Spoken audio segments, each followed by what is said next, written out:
নমস্কাৰ, মাইনা DB কুকিঙলৈ স্বাগতম জনাইছোঁ। আজি আন এটা ৰেচিপি লৈ আহিছোঁ। ৰেচিপিটো হৈছে মাছৰ মাথা দি বেঙেনা তিতাকেৰেলাৰ খাৰ। ৰেচিপিটোত কি কিনো লাগে চাই লওঁ আহক।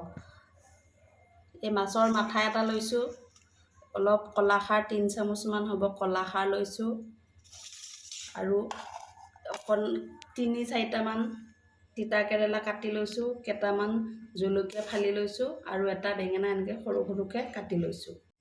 প্ৰথমতে আমি মাছৰ মাথাখিনি ভাজি ল'ম।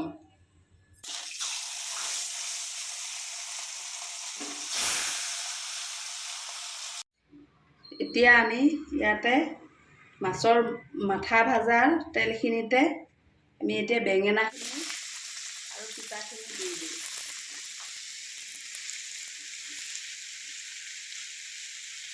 বেঙেনা তিতা জলকীয়া চব দি দিলোঁ।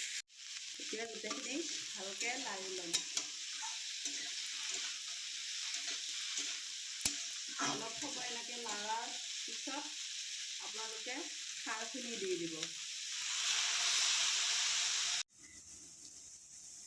খাৰ দিয়াৰ পিছত এনেকৈ ভালকৈ লাৰি দিব। অলপ সময় লৰাৰ পিছতে তাত নিমখ দিব। নিমখটো অলপ কমকৈ দিব। খাৰ দিয়াৰ কাৰণে পিছত কমি যাব এইখিনি। নিমখটো কমকৈ দিব, দি আকৌ এনেকৈ অলপ সময় লাগিব। লাৰি ইয়াতে ভাজি ৰখা মাছৰ মাথা দুটা দি দিব।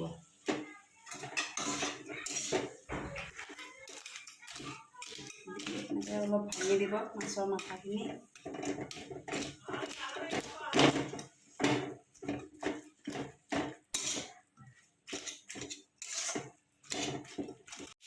এনেকৈ মাছৰ মাথাখিনি এনেকৈ ভাঙি দিয়াৰ পিছত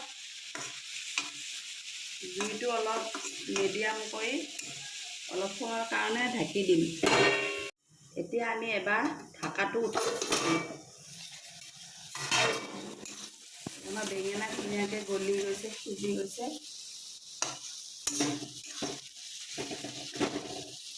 তিতাকেৰেলা অকণমান বাকী আছে। একো পানী দিব নালাগে। খাৰ দিয়াৰ পিছত লাহে লাহে কম জুই তেনেকৈ ভাজি থাকিব। অলপ সময় ঢাকি দিয়াৰ পিছত লাহে লাহে লাৰিব মাজে মাজে। আমি আকৌ অলপ সময়ৰ কাৰণে ঢাকি দিলেই তিতা অলপ সিজা নাই, সম্পূৰ্ণ সিজিব। ঢাকি দিছোঁ আকৌ। আমি এবাৰ চাম হৈছে নেকি।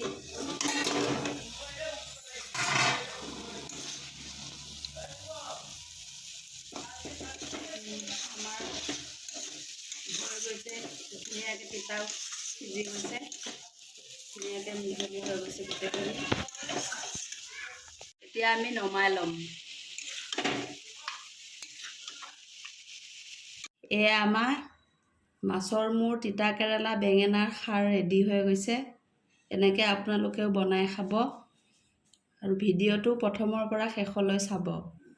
যদি ভাল লাগে লাইক, শ্বেয়াৰ, কমেণ্ট আৰু ছাবস্ক্ৰাইব কৰিব নাপাহৰিব। যদি ছাবস্ক্ৰাইব কৰি থয় তেতিয়াহে আমাৰ নতুন নতুন ভিডিঅ' আপোনালোকে পাই থাকিব। ধন্যবাদ।